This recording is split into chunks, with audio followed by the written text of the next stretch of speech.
Chelsea has now lost back-to-back games after a frustrating 1-0 defeat to Newcastle at Stamford Bridge. And honestly, this game exposed some uncomfortable truths about this squad. From Liam Rosenior defensive setup to a worrying lack of real game changers in this team, and why Reece James might actually be the best player in this entire squad, as well as the 5 things we learned from Chelsea Newcastle 1.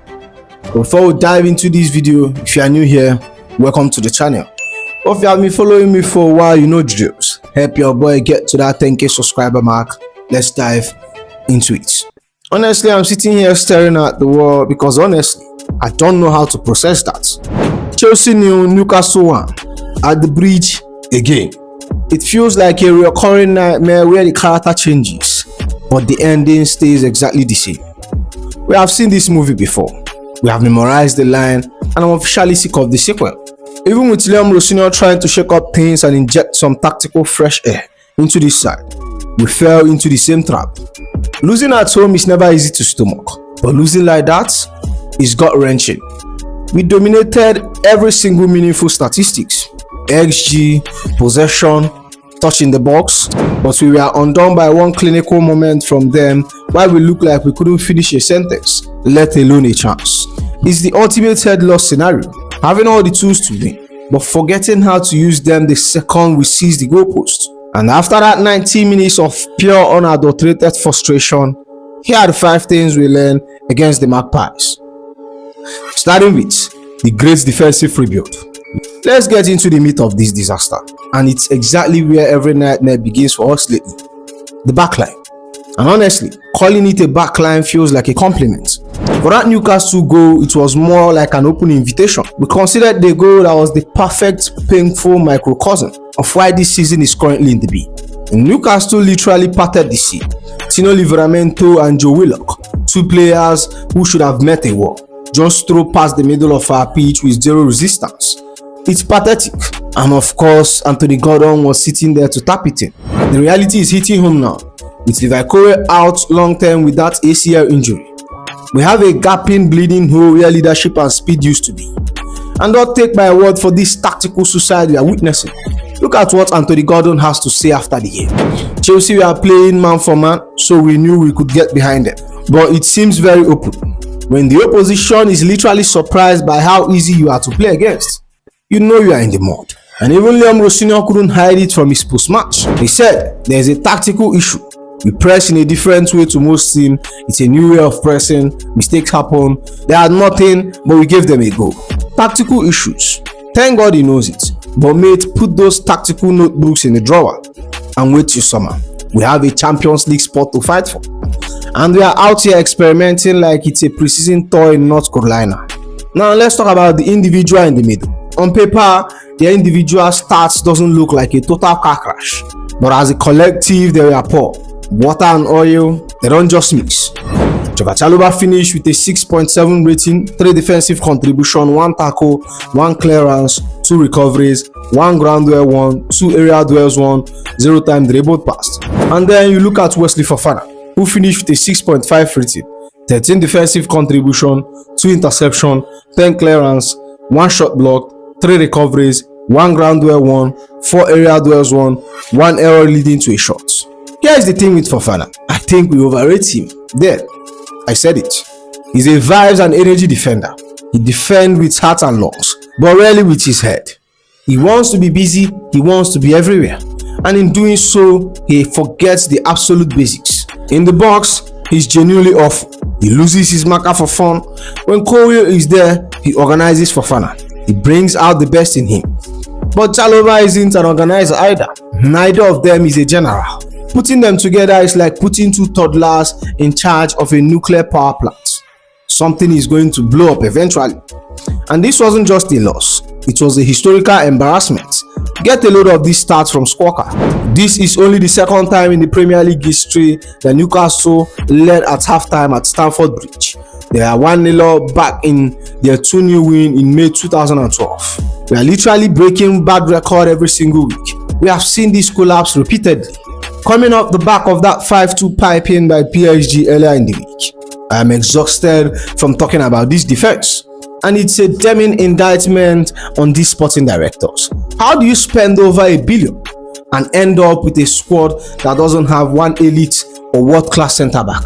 And the scariest part, I don't trust the people in charge to fix it. I don't trust them to identify an actual elite talent anymore. We are collecting players like Pokemon card without actually checking if they fit the deck. Which leads me to the second thing we learned, and that is we lack urgency. If there was ever a game that summed up boring dominance, this was it. We had nearly 2/3 of the ball, but for long stretch we look absolutely devoid of ideas. It's like watching someone try to unlock a key by staring at the key. Newcastle did exactly what every mid-table team does when they come to the bridge. They sat deep, stay disciplined, and wait for us to bore ourselves to death. Our build-up was painfully slow, predictable, and frankly, a bit arrogant. We moved the ball like we had all the time in the world, forgetting that the clock was ticking against us. Holding the ball is useless if we aren't moving it with the tempo required to unsettle a professional defensive block. And look at the historical damage this lack of urgency is doing to the club stature. These stats are a physical soul-crushing weight. Chelsea lose at home to Newcastle for the first time in 14 years. Chelsea first defeat at home in the Premier League in March in 25 years. Chelsea have kept one clean sheet in their last 14 games. Read that again. They are erasing decades of home dominance because we can't figure out how to play with a little bit of Chelsea flair. We controlled 67% of the ball, created 2 big chances, took 22 shots, but here's the kicker. Only 3 of those were on target.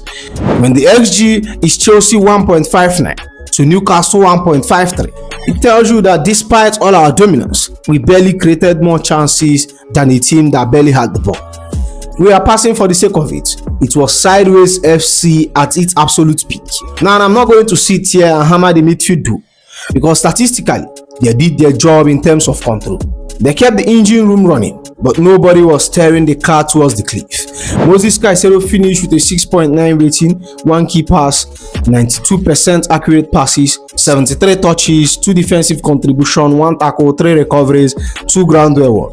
Enzo Fernandez finished with a 7.2 rating, 2 key passes, 90% accurate passes, 2 shots, 96 touches, 2 defensive contributions, 1 interception, 3 recoveries, 4 ground duel.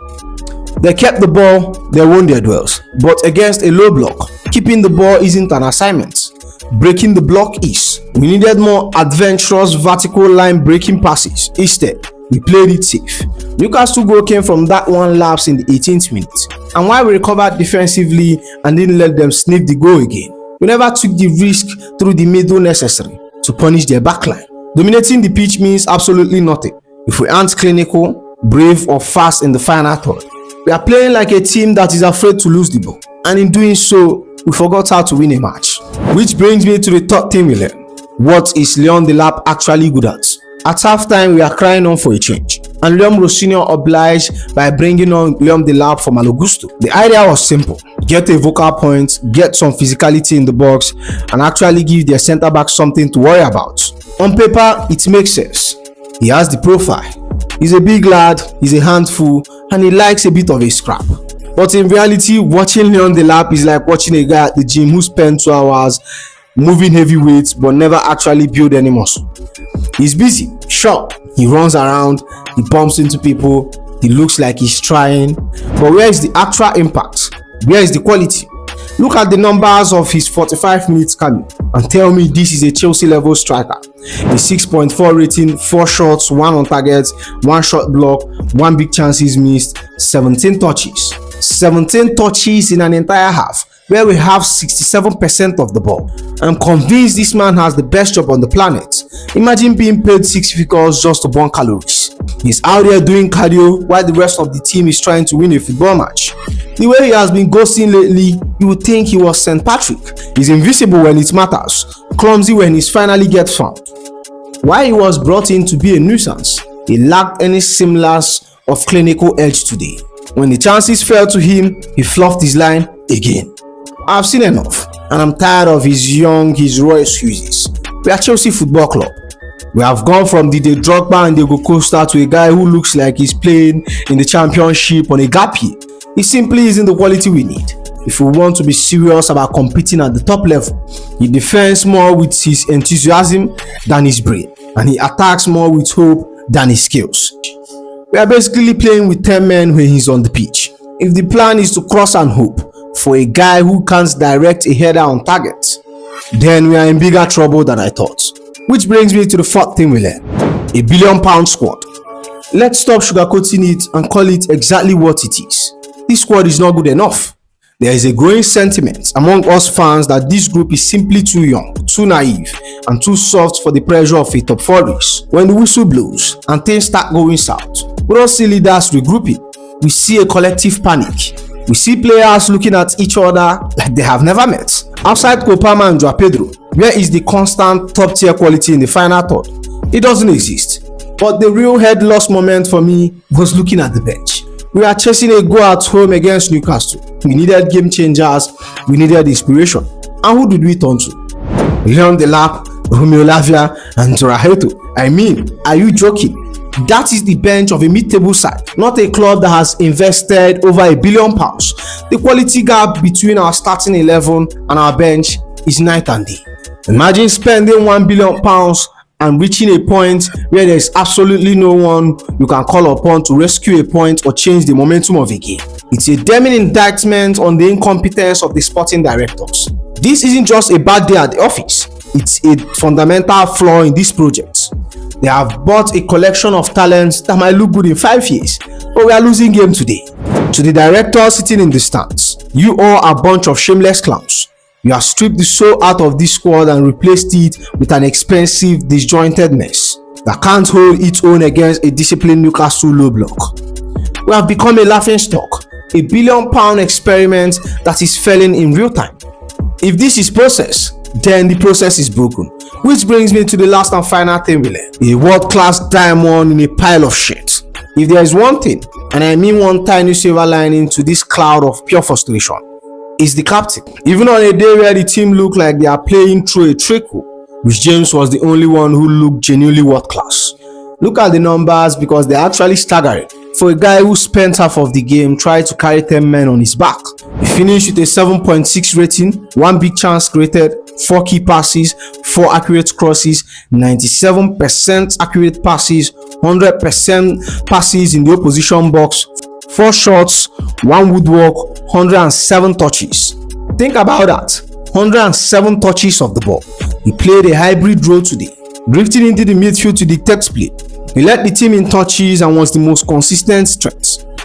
He created the best chances for the entire game with those trademark deliveries for Trevor Chalobah and Liam Delap, who we have established couldn't finish his dinner. And then the moment we almost saved our skin in the stoppage time, he stepped up, a 30-yard free kick, strikes it with so much venom and precision that it beats the wall, beats the keeper, and then clocked. It was inches away from being the greatest get out of jail free card in Stamford Bridge history. Look at this start from Squawker, which just proved how much he was doing. Reece James is the first Chelsea player to have 3+ shots and create 3+ chances in the first half of a Premier League game since Noni Madueke against Ipswich in April 2025. He was literally doing the job of a defender, a playmaker, and a winger all at once. If he hadn't signed that new 6-year contract, I think the fans would have been in a state of absolute meltdown right now, worrying about the future where we don't have him. He's the heartbeat of this club, but a heart needs a body that works. Right now, he's a Rolls-Royce engine being asked to power a rusty tricycle. And with that said, that's the end of the video, my friends. Make sure you like, comment, and subscribe, and I'll see you in the next one. Igobi.